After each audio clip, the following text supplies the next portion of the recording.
तो बच्चों, हम एक नई कहानी के साथ फिर आए हुए हैं और बच्चों हमारी कहानी ध्यान से सुनिए। तो अब हम अपनी कहानी की शुरुआत करते हैं। आज की कहानी का नाम है आलसी गधे की कहानी। एक गांव में नमक का व्यापारी रहता था। उसके पास एक गधा था। व्यापारी रोज अपने गोदाम से दुकान तक नमक ले जाने के लिए गधे का इस्तेमाल किया करता था।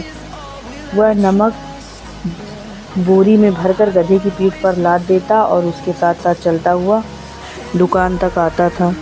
व्यापारी का गधा आलसी प्रवृत्ति का था।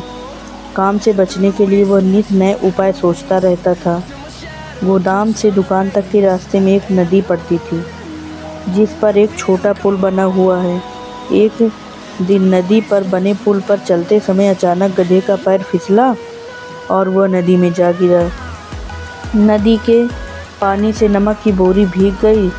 तब तक व्यापारी ने गधे को पानी से निकाला, तब तक बोरी में भरा हुआ सारा नमक घुल चुका था। गधा जब चलने लगा तो उसे बोरी का भार बहुत कम महसूस हुआ और वह खुश हो गया। उसने सोचा कि अपने ऊपर लदा बोझ हल्का करने का ये बहुत बढ़िया तरीका है। अगले दिन वह जानबूझकर नदी में गिर पड़ा। नमक पानी में घुल जाने से बोरी का वजन फिर कम हो गया। उसके बाद से वह रोज़ ऐसा ही करने लगा। रोज़ रोज़ गधे की ये हरकत देखकर व्यापारी उसकी चालाकी समझ गया। उसने गधे को सबक सिखाने का फैसला कर लिया और अगले दिन बोरी में नमक के स्थान पर रुई भरकर गधे की पीठ पर लाद दिया।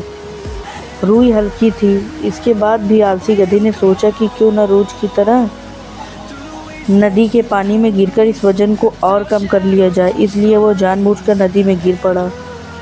लेकिन इस बार बोरी में नमक नहीं बल्कि रुई थी। पानी में भीगकर रुई का वजन कई गुना बढ़ गया।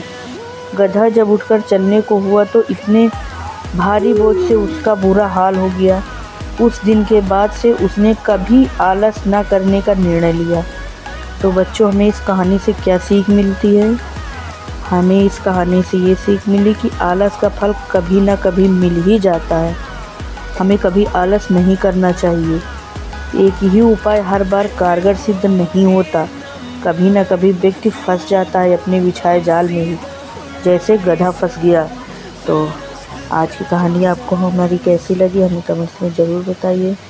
धन्यवाद।